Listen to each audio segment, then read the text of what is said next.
Welcome ke Onsite, tempat kita pura-pura jadi pandit, ngomongin Fantasy Premier League, ngomongin English Premier League, pokoknya ya kita ngobrol-ngobrol seadanya lah. Kenalin gue Simon, dan di sebelah kanan sama kiri gue ini sekarang ada dua orang yang gue undang ke sini. Mungkin bisa kasih introduction juga dari Mas Kevin dulu deh. Oke, gue Kevin. Kalau pengalaman di olahraga sih, gue 10 tahun kerja di dunia olahraga, 5 tahun jadi reporter olahraga di TV, 5 tahun lagi kerja di klub sepak bola. Halo, gue Bian, gue anggota di Reds, bos, Liverpool bos. Nggak ada lagi yang bisa dibanggain, itu doang. Nah, di video hari ini jadi kita bikin ini tengah-tengah game week 22 ya.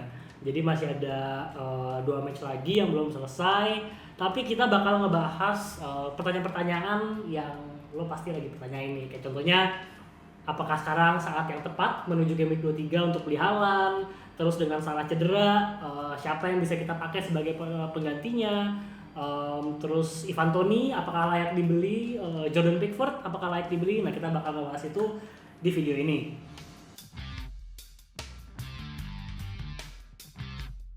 Kira-kira sekarang udah waktu yang tepat atau belum untuk beli Haaland? Dari gue? Dari dulu boleh. Oke.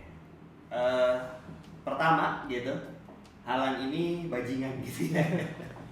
Dia mau gue bilang. Kenapa tuh? Baru sembuh loh dikatain. 5 minggu cedera, dari game week 17 ke game week 21. Oke. Harganya cuma turun 0,1 gitu ya. Jelang game week 22 nih, sebelum match kemarin ada isunya dari press conference Pep bahwa dia bakal dapat minute play walaupun gak starting. Harganya udah balik lagi ke 14 coba. Lu bayangin betapa banyak orang yang ketakutan menjual Haaland karena nggak tahu belinya lagi gimana gitu. So, kalau dari gua, dia lawan Burnley main 20 menit, 2 shot on target dan 2 shot off target. Gitu. Ini ya sebenarnya menandakan bahwa Haaland ini belum prima banget. Dan kalau kita belajar dari De Bruyne gitu, De Bruyne itu sembuh di game week 20 di akhir Desember, dia udah ada di skuadnya City. Tapi akhirnya dia baru dapat tempat inti itu di game week 22 gitu. Dan itu setelah melalui 5 pertandingan, kurang lebih 4 pertandingan, 5 pertandingan di semua ajang. Baru dia jadi starter lagi. Gua rasa tipikal Pep, dia nggak akan langsung terburu-buru gitu memakai pemain yang baru cedera langsung di starting. Dia pasti perlu waktu dulu main dari babak kedua sampai benar-benar pace-nya dapat, ritmenya dapat lagi.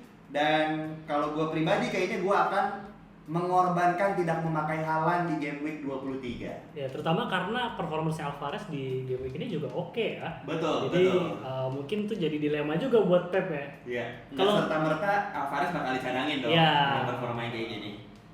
Dia yang pakai data, gue mah jawab pakai feeling aja. Ya. Gimana tuh Bang feeling? Feeling.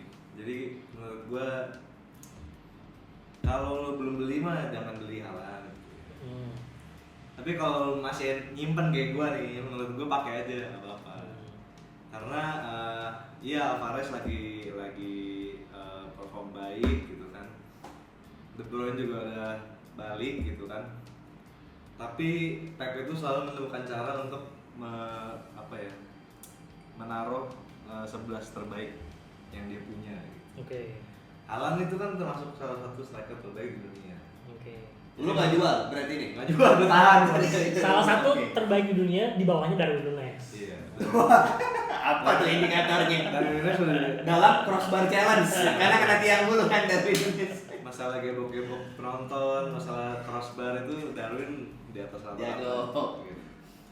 Dia menurut gua mau dia start dari bench terus babak kedua masuk atau gimana pun, menurut gua dia bakalan punya impact yang cukup besar di game week selanjutnya. Tapi gue nanya sama lu Debbie, Ya. 4 game week kan kurang lebih Haaland nggak main nih. Kenapa lo mau nge-keep? Sementara kalau lu jual, duitnya bisa dipakai buat beli banyak pemain di berbagai posisi, bisa membuat squad lu lebih merata lah. Ya. Kalau gue percayanya itu Haaland itu dari musim lalu itu total poinnya gitu sampai akhir musim. Kalau gue jual, gue nggak bisa beli lagi. Gitu. Jadi gue percaya long game.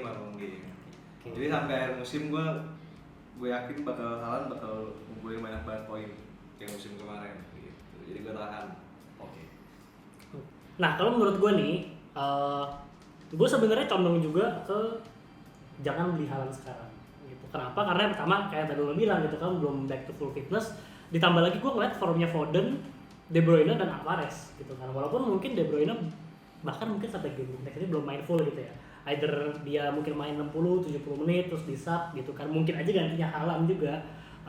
Tapi gue ngerasa gue belum cukup pede lah sama Haaland gitu kan. Terutama ketika ada banyak banget opsi striker di luar sana saat ini ya kan.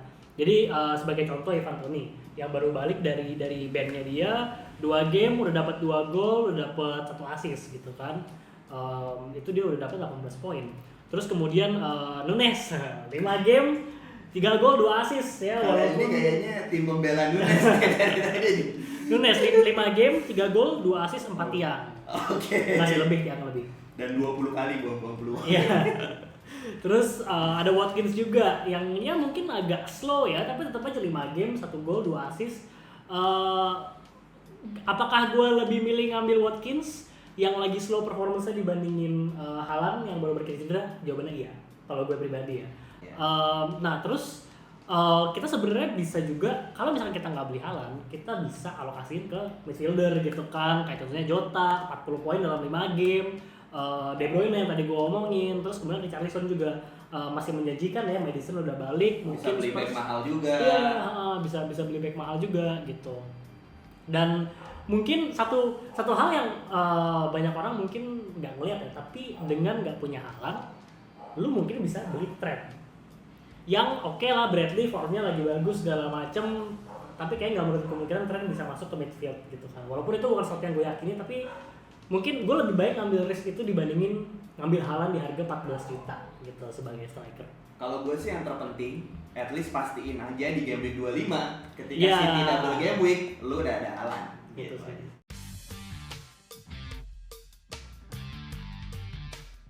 Nah, terus Salah nih kan, Salah cedera, kira-kira lu dulu deh, Bi. Ya. Lu kan nggak mungkin kan kita bertiga selama ini sebelum Salah ke AFCON nggak punya Salah. Lu punya Salah kan? Punya. Lu punya Salah kan? Punya. Oke, kan semua orang udah pasti punya Salah. Iya betul. Nah, siapa pemain pengganti yang tepat menurut lu untuk menggantikan Salah sama beberapa game week ini lah? Oke. Kalau gue nggak jawab tepat apa enggaknya, gue jawab pribadi gue aja nih, Oke. karena gue Iya, feeling lu, ya, feeling enggak, lu. gue sudah mengalami. Oke. Statementnya mewakili Big Red Karawang ya nih. Enggak, sebagai gue dong. Oke. Jadi pas itu Salah AFCON terus sekarang cedera. Salah tuh harganya terakhir berapa ya? Sekitar berapa? 12-an kayaknya, kalau nggak salah tuh. Sekarang kan 13 ya? 13 ya? Kayaknya ya. Antara itulah 12-13. Itu gua ganti si Salah itu dengan gua masukin 2 pemain. Yang satu itu Cole Palmer, yang satunya Phil Foden. Oke. Itu menurut gua dua-duanya itu lagi sama-sama on fire. Bahkan Cole Palmer itu jadi kuncinya Chelsea lah ibaratnya gitu kan. Gol assist dia punya meskipun banyaknya penalti gitu kan. Foden sendiri juga kalau nggak salah tuh beberapa match terakhir tuh baru kemarin match sebelum yang match ini deh yang dia blank gitu. Jadi kontribusinya juga banyak gitu. Jadi menurut gua pas sih kalau lu keluarin Salah, lu masukin Cole Palmer sama masukin Foden gitu. Jadi satu pemain yang nggak bisa untuk masukin itu 2 pemain. Menurut gua pribadi gitu. Okay. Gua nggak tahu itu benar apa enggak. Tapi lu punya plan kayak jangka waktu dekat untuk balikin Salah? Kalau udah sembuh pasti gue langsung balikin kalau Berarti once dia udah ada berita dia sembuh langsung lu balikin atau lu ngeliat dulu? kayaknya ngeliat 1 game week dulu sih kalau gue. Oke, gini deh. Di tim lu sekarang dengan satu free transfer ya, lu bisa balikin Salah nggak? Budgetnya cukup? Nggak bisa. Nggak bisa. Oke. Kalau lu gimana, Mas? Oke. Gue pertama mau ngebahas dulu nih Liverpool with Salah dan Liverpool Oke. without Salah. Oke. Gitu ya. Ini menarik juga nih datanya. Oke, gimana? Liverpool dengan Salah win percentage-nya 63%. Oke. Liverpool without Salah win percentage-nya 68%. Oke. Lebih gede Hmm. gitu. Ini kita tahu sendiri kapasitas Jurgen Klopp yang baru aja resign, yang mungkin akan mengembalikan Liverpool menjadi tim mediocre lagi. Jadi era Brendan Rodgers. No offense. Ada Xabi Alonso kena aja. Gitu ya. Kita tahu Klopp ini adalah pelatih yang mempunyai sistem yang nggak tergantung sama 1-2 pemain. Gitu. Dan apalagi gua ngelihat Salah itu sekarang perannya udah nggak sedominan dulu karena faktor usia juga, maybe gitu. Kalau lu dulu ngelihat Salah dominan, selalu jadi goal getter. Salah tuh yang versi musim ini mainnya jauh lebih deep. Iya. Gitu. Dan lebih create umpan-umpannya chances. juga ya. Iya, gitu. Dan gol per game ya Liverpool dengan Salah dan tanpa Salah sama 2,2 per game gitu. Jadi yang jelas nggak hadirnya Salah itu pasti bisa di cover oleh pemain-pemain lain dan sistem yang matang dari Klopp gitu. Siapa pengganti terbaik gitu ya? Menurut gua sih mengerucut ke 2 nama. Satu Diogo Jota yang sekarang udah mengoleksi 84 poin, 5 pertandingan juga perform banget. Dan menariknya Jota ini di 3 pertandingan terakhir posisinya selalu berubah. Kiri, di kanan, bisa juga jadi false nine gitu-gitu. Walaupun dia gua ngelihatnya agak sedikit kagok kalau bermain di kanan. Gitu ya, karena dia tipe yang lebih di kiri dan inverted ke kanan gitu kan. Sama yang kedua ya kalau lu mau pembeda ya Luis Diaz sebenarnya. Luis Diaz, kayak yang lu punya saat ini ya. Kayak yang gua punya yang baru mencetak 1 gol dan 1 assist di Game Week 22. Jadi Jota dan Diaz menurut gua opsi terbaik pengganti Salah. Ya inilah ini potensi yang besar di Jota selama Salah cedera, terus kemudian rotasi lini depannya oke banget Liverpool, dan next game week-nya lawan Arsenal, Jota tuh punya record yang sangat bagus gitu kan, 14 game, 8 gol, 2 assist gitu, itu record yang sangat bagus. Nah cuman yang harus dikonsider dari Jota adalah di game week 26 karena bakal cup final dia bakal blank. Yang mungkin gak banyak dibahas tuh sebenarnya KDB, 2 game, 1 gol, 2 assist, terus kemudian dia punya 19 poin tuh sejak balik dari cedera dari 2 game. Dan next 5 gamesnya lawan Brentford, Everton, Chelsea, Brentford tuh 2 kali ya, terus kemudian ada Bournemouth juga, itu game yang nggak begitu sulit lah. Cuman ada potensi karena dia baru balik dari injury, dia nggak main full time, atau mungkin juga karena Haaland balik, mungkin karena formnya Foden, Alvarez, jadi dia nggak bisa main full gitu, biasa pep roulette gitu kan. Itu benar banget sih. Jadi lo nggak usah menggantikan Salah dengan pemain Liverpool lain pun sebenarnya nggak apa-apa. Bisa Gitu. aja. KDB opsi yang menarik. Gitu. Secara harga jauh lebih murah dari Salah. Gitu. Dia 10,7 kan.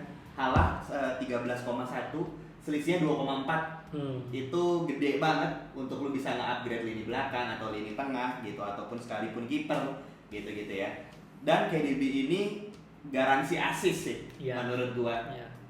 Asis-asisnya brilian gitu, dari yang dia comeback dari cedera gitu kan, sentuhan-sentuhannya nggak pernah hilang gitu, dan asisnya kemarin yang ke Alvarez yang dari free kick itu kan jenius banget ya menurut gua, dan itu menjadikan si De Bruyne itu masuk top 3 pemberi asis terbanyak sepanjang sejarah Liga Inggris. Oke. Gue sebenarnya ada 2 pemain lagi yang gue mau bahas nih. Iya. Sebagai potensi pengganti Salah karena ini pasarnya anget banget nih, pasar midfield nih anget banget nih. Nah, yang gue mau bahas selanjutnya itu Richarlison. Oke. Harga jauh lebih murah, ya kan, dalam kayaknya 5 game terakhir dia udah dapet 4 gol kalau nggak salah, gitu kan.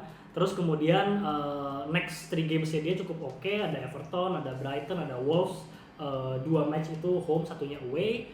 Nah, terus kembali lagi Maddison udah balik lagi nih ke timnya Spurs. Jadi menurut gua creativity Spurs akan jauh lebih baik. Cuman yang perlu dikonsider dari Richarlison seperti yang perlu dikonsider dari De Bruyne dan Jota, deketnya ada game week blank gitu kan. Nah, next ini gua akan kasih tahu best option untuk menggantikan Salah menurut gua, which is Jarrod Bowen. Di harga 8,1 udah 11 gol dan 2 assist. Yes, 2 game week terakhir dia ngeblank. Tapi next game week ini di game week 22 ya, dia kan akan melawan Bournemouth, terus kemudian setelah itu ada MU, ada Arsenal, Forest dan Brentford.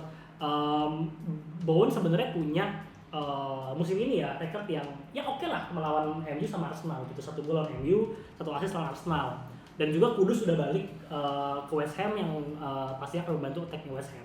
Cuman yang perlu dikonsider ya dia memang nggak ada blanknya, tapi formnya dia lagi terbilang kurang bagus lah gitu. Tapi kalau gue pribadi, kalau gue disuruh milih short termnya Jota, tapi sebelum game week blank gue akan tukar ke Bowen. Oke. Nah next nih kita ada mungkin pembahasan mengenai Ivan Toney nih. Iya.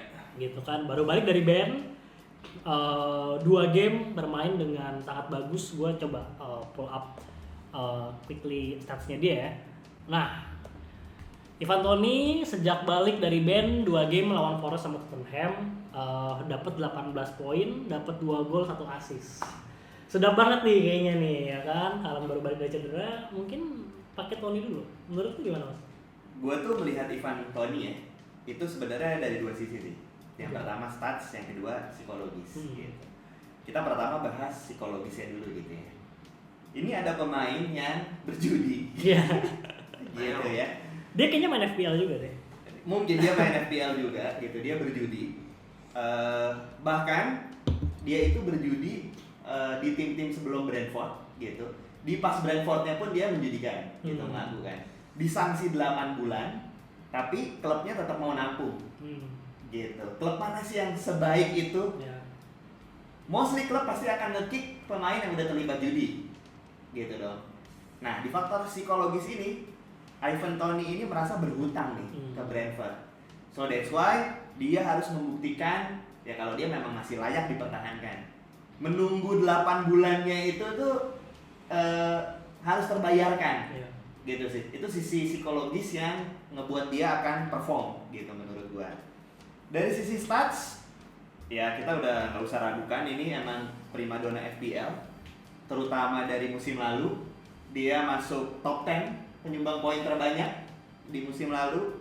Terus dia juga statsnya dari 2 pertandingan kemarin gila banget menurut gua. XG-nya 0,66. Untuk seseorang yang udah nggak main 8 bulan ya. Betul, Gila. untuk seorang yang main 8 bulan. Terus dia shots targetnya 4, key assist-nya 1, dan itu berbuah 2 gol dan 1 assist. Artinya ini tuh tipe striker yang nggak perlu banyak peluang. Yeah. Dengan sedikit peluang dia bisa convert ke gol. Gitu. Cuman yang emang dilematisnya dari Toney ini harganya cukup mahal. Yeah. Gua nggak tahu kenapa tuh, udah judi udah nggak main 8 bulan tapi tetap 8 ditaruhnya. Yang membuat saingan-saingan dia itu kayak Wilson, Isak di 7,8, terus ada Gabriel Jesus di 8 dan juga Watkins 8,8. Ini kan. Jadi kalau lo punya pemain-pemain tadi ya lo harus mengorbankan salah satu sih sebenarnya. Gue setuju sih sama Mas Kevin, dan gue berbicara dari pengalaman musim lalu. Striker gue tuh 3, Haaland, Toney, sama Solanke. Oke. Gue juara tuh di liga tuh. Iya, Liga internal gitu kan. Iya. Di Reds Karawang ini. Enggak, bukan. Oh, bukan. Bikin dia bikin. Oh iya. Dia yang bikin ngajakin taruhan, tapi gue gak mau, terus dia kalah. Ya lu nggak mau sih. Kalau Salah mau, sendiri mau. dong. Salahnya dosa tuh. Oh iya. Kalau Oke. nggak dosa udah gue gas. Gitu kan. Oke bang. Oke, Bang. Ya gitu, jadi bener banget menurut gue Toney itu nggak perlu banyak peluang, dan Toney itu yang diandalkan lah di Brentford gitu, karena tanpa si Toney itu kemarin bener-bener cuma si Mbeumo itu juga angin-anginan gitu kan, nggak selalu ngegolin. Si cadangannya si Wisa tuh Lempem juga bisa. lempem parah gitu kan, sempat gue pakai gitu kan. Ternyata hancur juga gitu. Jadi menurut gua kalau lu punya budgetnya, kalau Toney sih itu wajib menurut gua dibeli buat striker FPL. Dan Toney itu di daftar top skor musim lalu dia itu ketiga. Iya. Cuman kalah dari Haaland dan Harry Kane, bahkan unggul dari Salah. Iya. Gitu, percentage golnya itu tinggi banget berarti. Tapi apakah sekarang waktu yang tepat untuk beli Toney gitu kan? Karena kalau misalkan kita ngelihat next 7 match-nya nih ya, Manchester City, Wolves, Liverpool, City lagi, West Ham, Chelsea dan Arsenal gitu. Nah, memang kalau kita ngelihat secara profile striker gitu ya, mungkin ini nggak seberat game-game ini nggak seberat ketika mereka seorang defender. Ya kan, tapi gue tetap ngerasa ini bukan momen yang tepat untuk ngambil Toney gitu. Gue mungkin lebih prefer yang paling cepet itu mungkin setelah lawan Arsenal, Jadi saat dia akan lawan Burnley, atau kalau misalkan bisa gue tahan lagi, gue akan ngambil dia persis setelah ngelawan Aston Villa. Gitu. Karena di situ dia ada berapa game nih? 1 2 3 4 5 6 sampai game terakhir yang tergolong cukup mudah gitu kan. Bukan cukup mudah sih, maksudnya nggak sesuai dengan sebelum-sebelumnya lah. Dan kita kan nggak akan tahu posisi Brentford nanti menuju ke akhir musim ini akan di mana nih di liga. Karena menurut gue kalau mereka dekat-dekat zona degradasi, ini akan menjadi extra push untuk Ivan Toney dan untuk Brentford secara keseluruhan gitu. Jadi mungkin kalau buat gue pribadi belum waktu yang tepat gitu untuk membawa Toney. Sepakat sih, mendingan belinya after game week 25 sih. Karena double game week lawan Liverpool City gitu ya. Liverpool tim paling sedikit kebobolan di liga. Yeah. City tim paling sedikit ketiga kebobolan di liga. Gua rasa Ivan Toney nggak bisa berbuat banyak.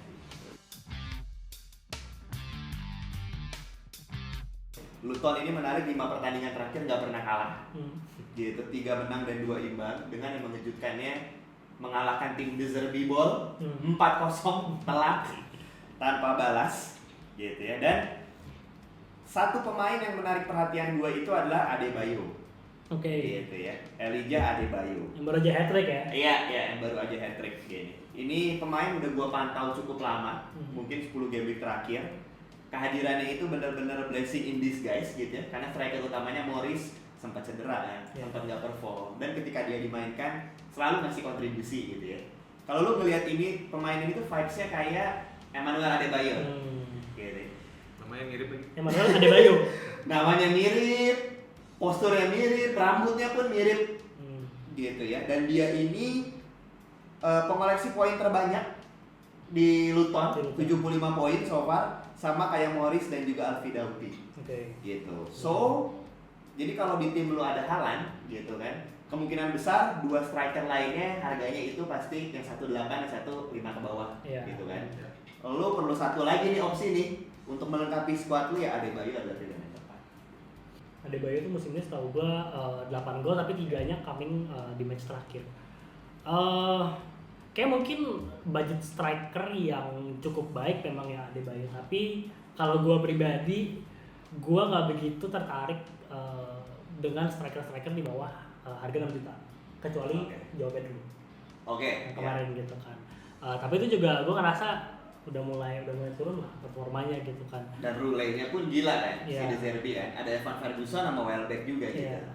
Terus tambah lagi mereka punya banyak opsi di pemain muda gitu kan. Nah, kalau gue pribadi untuk ngambil Adebayo, kayak untuk saat ini gue belum tertarik, atau bahkan gak pernah gue ambil Adebayo karena gue masih belum punya Haaland sampai saat ini. Jadi gue akan pakai 3 striker premium, dan mungkin di midfield gue bisa afford 2 pemain premium, which is nanti akan menjadi De Bruyne dan Salah. Jadi kemarin gue udah gitu, De Bruyne sama Salah. Terus di belakangnya gue akan ada Trent. Gitu. Jadi benar-benar ekspensif, tapi gue banyak ngorbanin memang di fringe player saya, jadi kayak mungkin pemain midfield 5,5, 5,7. Tapi Adebayo kalau lu punya budget minim, kayaknya dia menjadi opsi yang baik sih memang. Nah, yang gue pengen bring up di sini nextnya itu Jordan Pickford, ya kan? Performa yang luar biasa dalam 2 game week terakhir ya kayaknya ya. Terus kemudian sempat juga ada run of games sebelum dia ketemu City, itu kalau nggak salah 3 clean sheet gitu kan. Jadi sangat menjanjikan, terutama di harganya yang hanya 0,3 lebih mahal daripada Areola yang gue yakin banyak banget pakai sama orang. Dan Pickford itu masih di bawah 10% nih ownership rate-nya sampai saat ini ya. Gue tertarik terutama karena gue masih melihat Everton punya pertahanan yang cukup kuat.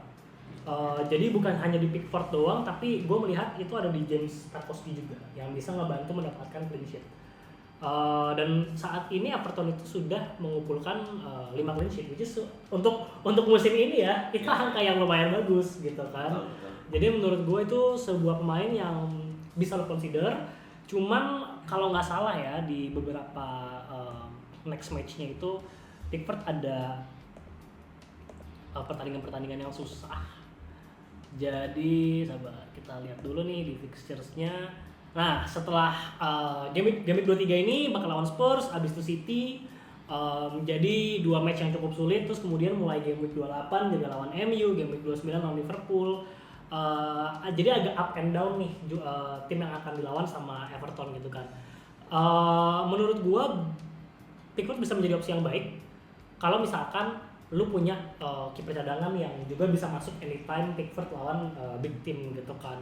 Kalau misalkan ada itu, menurut gua it's okay aja sih untuk ngebawa Pickford ke terutama dengan track recordnya Everton. Tapi kalau misalkan itu menjadi kiper satu-satunya yang bisa lo mainin, kayaknya jangan ngambil Pickford gitu ya. Mungkin bisa ngambil opsi lain. David Raya kayaknya maksudnya 4,9 ya kalau nggak salah David Raya ya. Iya, kurang. Bisa menjadi opsi yang lebih baik, bukan karena David Raya yang lebih baik daripada Pickford, tapi menurut gue defense Arsenal jauh lebih baik daripada defense Everton gitu. Atau mungkin kalau mau yang sekalian lebih mahal, mungkin ambil Vicario gitu. Benleno sih. Benleno juga bisa gitu. Tapi kalau dibandingin defense Fulham sama Everton, gue mendingan Everton. Gitu. Ya, oke. Gue setuju sih kalau misalkan apa namanya, kan kiper ini kan makin kesini tuh di FPL makin gak berguna gitu menurut gue gitu. Asal punya aja gitu kan. Kalau kayak gue ngambil Alisson akhirnya buat midfielder, buat defender itu berkurang budget lu gitu. Jadi menurut gue solusi yang bagus sih si Pickford ini. Dia juga di depannya ada si Tarkowski yang suka apa yang ya di bawah Sean Dyche kan memang defense first gitu kan. Jadi mungkin lebih banyak clean sheet-nya juga, dan mungkin kalau lawan yang susah-susah juga mungkin dia banyak save-nya justru si Pickford gitu kan. Ya setuju sih gue kalau Pickford meskipun tangan pendek. Pickford ini definitely gitu kiper dengan budget 4,5 M terbaik di IPL. Dan siapa yang nyangka sih dengan sloppy-nya performa Everton di awal-awal musim gitu kan, dia sekarang nomor 1 loh, kiper paling penyumbang poin terbanyak gitu, bahkan ngalahin Alisson Becker, Benleno gitu. Bahkan rataan poinnya itu 4. Menurut gua tinggi banget sih untuk seorang kiper yang basically 2. Kita tahu sendiri Liga Inggris jarang banget ada yang clean sheet gitu kan. Dan total bonus poinnya udah 11 gitu. Jadi kalau menurut gua, kalau lu udah nggak tahu lagi nih mau ganti siapa gitu ya, back udah komplit, gelandang udah komplit, striker udah puas, ya pakai budget transfer lu untuk masukin Pickford kalau lu belum punya.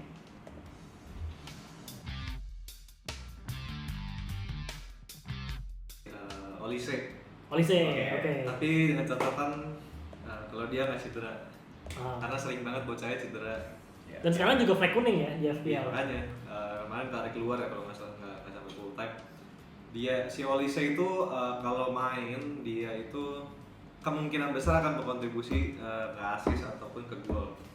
Karena Crystal Palace itu source of goalnya menurut gue cuma ada yang bagus itu cuma 2 menurut gue sih.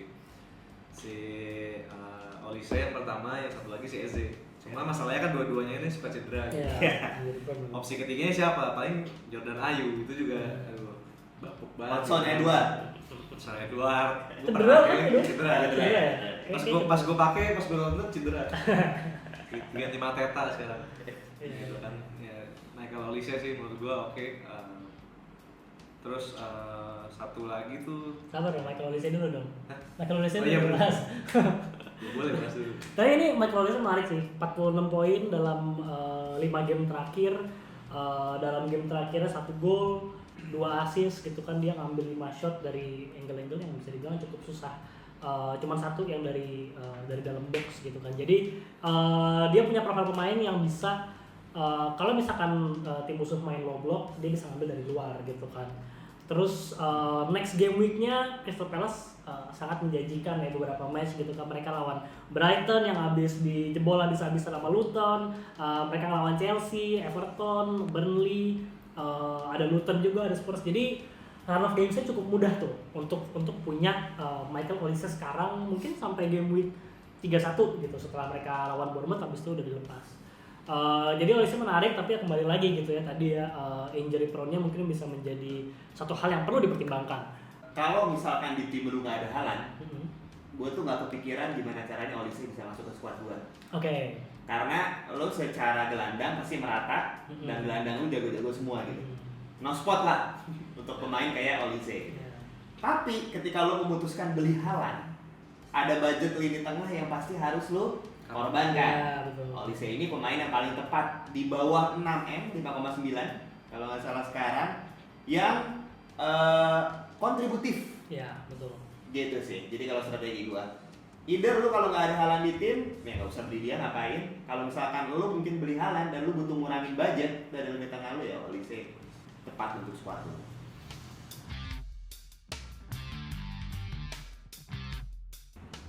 Conor Bradley. Conor Bradley. Oke. Saya cinta Conor Bradley. Sumpah keren banget mainnya. Kemarin jadi player of the match lawan Chelsea itu ya mungkin Chelsea-nya bapuk sih, cuma maksud gua tetap aja lawan Chelsea gitu kan. Pelatihnya bagus gitu kan, mainnya juga sebenarnya mainnya gimana ya? Mainnya tuh rapi, cuma ya goblok aja. Tapi gitu aja ya. Iya, tapi ya gitu aja gitu, emang goblok aja pemainnya gitu kan. 1 gol, 1 assist, terus 1 gol 3 assist di 2 pertandingan. Iya.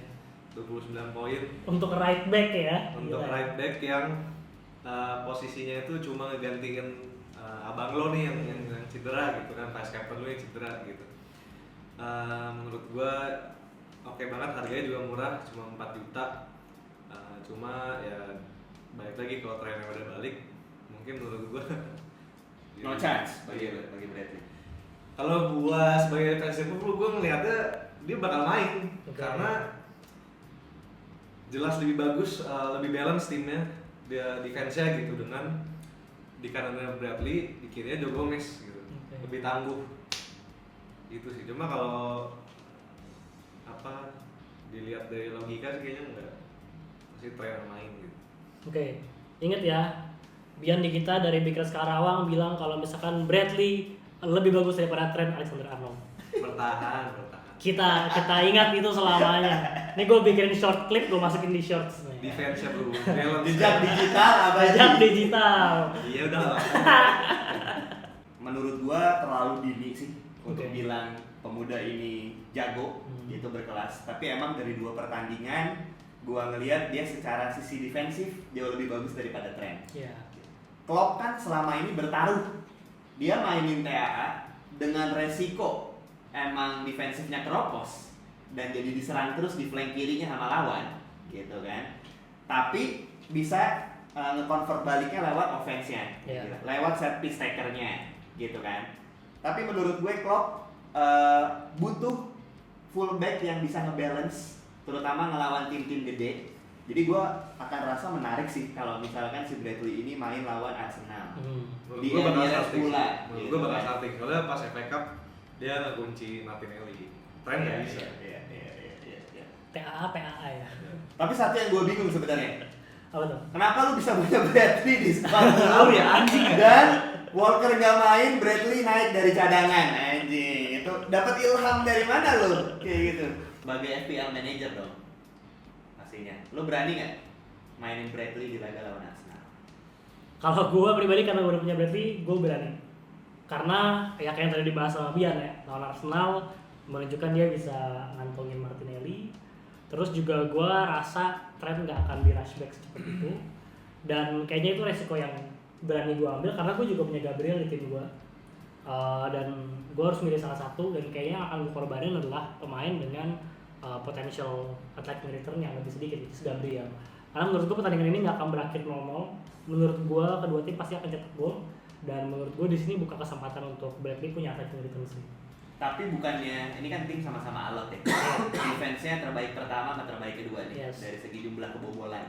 Bukannya set piece itu jadi andalan untuk mencetak gol seperti yang dilakukan di pertemuan sebelumnya kan, Gabriel itu nyetak gol lewat header, yang dapat gol-gol kayak gitu sih.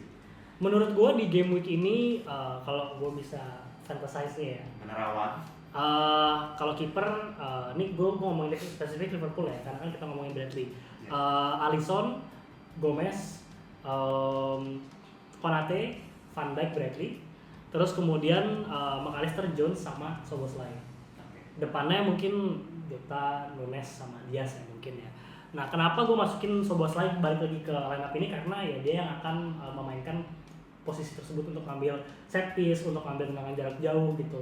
Karena ngelihat betapa stabilnya Liverpool dengan Bradley dan udah terbukti juga melawan Arsenal gitu kan di FA Cup, ini bisa jadi keputusan yang susah untuk dibikin sama klub, tapi menurut gue di harga 4,0 dan karena gue sudah punya gitu kan, gue berani untuk ambil risiko itu sih.